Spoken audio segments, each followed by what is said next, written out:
Welcome my dear students of class 8A and 8B. Today I would like to congratulate you for performing well in my subject history and civics. The last exam which we conducted through online system, your performance is remarkably well. That's why once again I congratulate you, all of you who participated in the exam. Today, once again I would like to wish you Happy New Year, and those who are joining my class, my best wishes for them.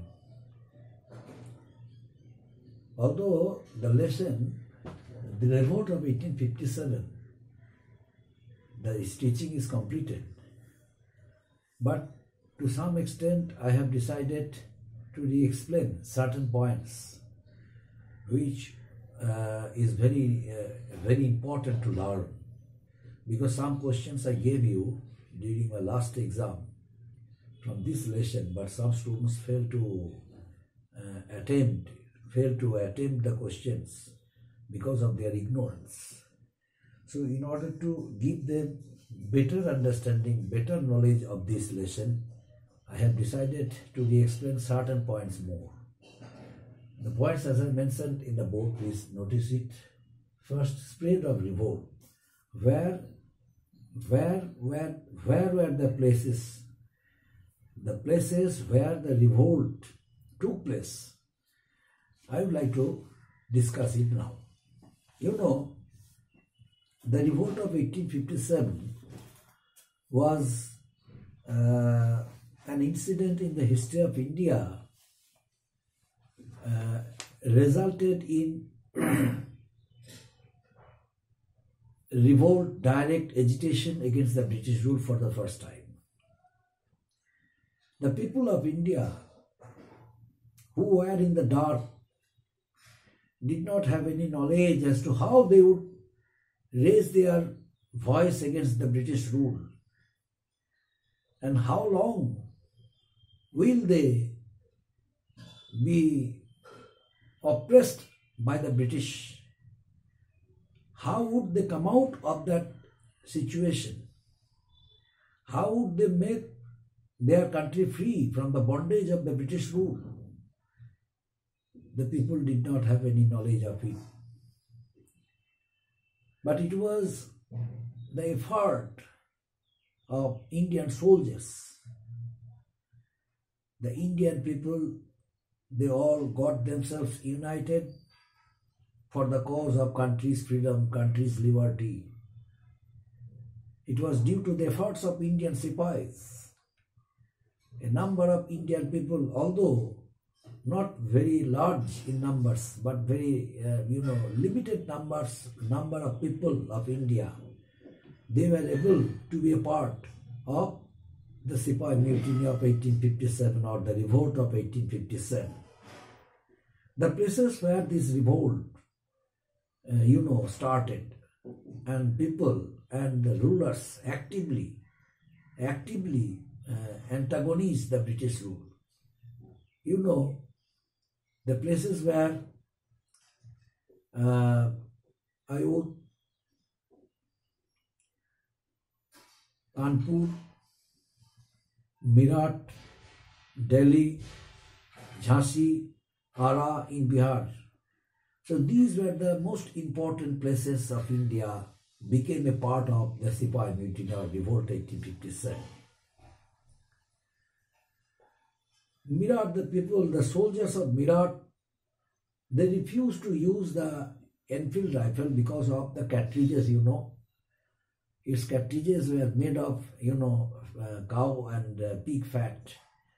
But both of the two things, the Indian soldiers refused and accepted it to be a direct attempt in their religious practices.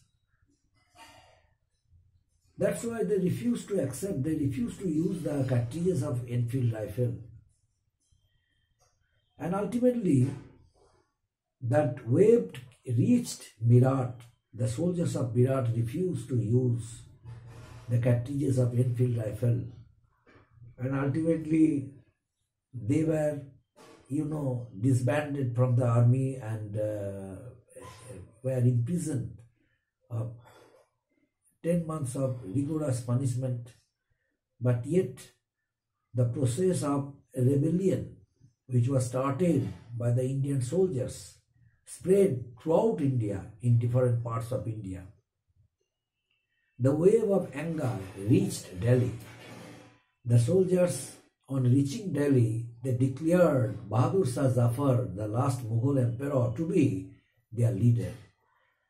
Although Bahadur Shah Zafar denied to accept their leadership, yet he decided finally to support the stance of Indian soldiers, since they gave him honor, dignity. The dignity, honor which was about to set, just like the sun set to the west. It was an effort of Indian soldiers. Bahadur Shah Zafar, the last Mughal emperor, felt very much proud of being learned that they use the term Mughal emperor. That's why, my dear students, he agreed to accept the leadership of Indian Sepoys in the revolt of 1857. At the same time, Jhansi also had become a part of this revolt. The widow of the deceased ruler or expired ruler of Jhansi was denied, along with her adopted son, the vast territories of Jhansi to be a part of them. But the widowed Rani decided to antagonize the British. Why? Because she did not want to leave the vast territories of Jhansi to the hands of the British,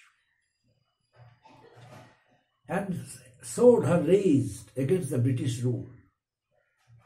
She fought bravely and defeated the British soldiers. But ultimately she had to consider defeat against the British soldiers, since reinforcements came from Britain, and with its help the British soldiers were able to defeat Rani of Jhansi. Initially, Rani was able to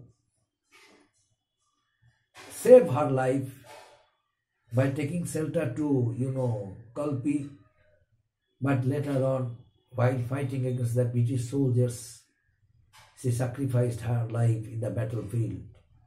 It was Kanpur, whose ruler was Nana Sahib, whose pension was also stopped by the Britishers after the death of his father Bajirao II. Since Nana Sahib was the adopted son of Bajirao II, the British did not want to give the opportunity of enjoying the vast territories of his father, since she was not the legalized son of Bajirao II, but an adopted one. That's why, as per the system of the British, Nana Sahib was asked to enjoy with all properties of Bajirao II except the territories and states his father Bajirao II belonged. But Nana Sahib decided to fight against the British. Initially, he was able to defeat the British soldiers, but later on reinforcement came from London, and with the help of the reinforcements, the British soldiers defeated Nana Sahib. Nana Sahib immediately left the place, left Kanpur and reached Nepal. Ultimately, he was able to manage himself from being killed by the Britishers, but his assistant Natya Tope was unable to do it, so he was captured and later on was executed. So these were the important places where the revolt spread, and Indian Sipahis, Indian people, peasants, talukdars, zamindars, not all, but a very limited number of Indian peasants, Indian talukdars, Indian zamindars, peasants, farmers, they became a part of the revolt of 1857. Now, next point, suppression of the revolt. Suppression. The Britishers were able to suppress the revolt of 1857. How? Because the revolt, it was a great challenge for the Britishers. For the first time, the Indian Sipahis raised their voice against them. That's why by hook or by crook, the British were determined to crush the revolt of 1857. But ultimately, the revolt shook the foundation of the British rule in India. The last Governor General, Lord Canning, and the first Viceroy of India, Lord Canning, he was asked to adopt a new policy by the British, the policy of suppression. A rigorous attempt was made by Lord Canning in order to suppress the revolt of 1857. A number of Indian soldiers were arrested, a number of Indian peasants, farmers, zamindars, talukdars who were involved in the revolt, they all were arrested and imprisoned. Royal princes of Bahadur Shah Zafar II and one grandson were shot down, and then their dead bodies also were, displayed on the streets in order to show the people of India that the Britishers, in the interest of themselves, in the interest of protecting their kingdom in India, how much, dangerous they might become. That's why the Indian soldiers, the Indian Sipahis, rest of them who also took part in the revolt, they all came forward and surrendered before the British. And by this way, the revolt of 1857 was suppressed. A number of the British cabinet was appointed as the Secretary of State for Indian Affairs, and ultimately the British decided to adopt a new policy, the policy of providing better opportunities for the satisfaction of Indian people. Now, reorganization of the British Empire in India. The Queen Victoria became, under her proclamation, Queen Victoria was declared under her proclamation the Queen Empress, a Queen of India, and under her proclamation it was decided that all Indians who were not the part of revolt of 1857, their properties which were confiscated by the British would be given back to them, and those who had become a part of revolt of 1857, their properties whatever confiscated by the British would not, they would be unable to get back their properties. As a result, the Muslims lost their properties, since they joined hands collectively with the Hindu Sipahis and fought bravely against the British in the revolt of 1857. And apart from this, another point that is also very, very important part of the revolt of 1857, my dear students, that is the revolt gave a strong, temperament among the Indian soldiers, among the Indian people, that they might attack the wrong policies of the British, they might criticize the British, they might start agitation, they might organization revolt against the British in the interest of themselves, in order to protect their rights, in order to make their country free from the British rule. And ultimately, that incident also encouraged a number of Indian people to organize revolt further against the British rule. That's why this great impact helped Indian leaders to organize revolt against the British in the long run. Ultimately, a number of Indian people also were encouraged by the attempt made by the Indian soldiers, and ultimately it gave a vivid impression among Indians to raise their voice against the British rule. Ultimately, the British were unable to understand the basic temperament of the Indian people, but later on, after the suppression of the revolt of 1857, they all decided to give some concessions for the satisfaction of Indian people, for the satisfaction of Indian soldiers, and ultimately the revolt, which was spread throughout India, and the consequences of the revolt, which gave a birth of Indian nationalism, which also forced to end the rule of the Mughals, which also helped the Britishers, also encouraged the Britishers to reorganize the British Empire in India. That's why they adopted a number of good policies. The revolt served as a source of inspiration for future generations, for future nationalists.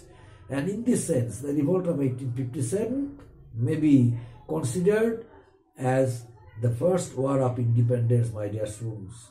The Viceroy of the British marked the end of the Mughal rule in India. And after 1857, the English East India Company was abolished, and instead of it, the governing body started the rule of Queen Victoria. The Governor General was now to be known as Viceroy. And who was the last Governor General of India? I gave one question. But some intelligent boys and girls, they understood it. Someone wrote Governor General Lord Canning, someone Viceroy, but both of the two answers are correct, because it was Lord Canning who became the last Governor General, at the same time the first Viceroy of India. Both the two, posts, designations, were offered to him. The last Governor General of India and the first Viceroy of India. Who was he? He was Lord Canning, who became at a time last Governor General and first Viceroy. That's why both the two answers who wrote for Governor General and Viceroy, their answers are correct.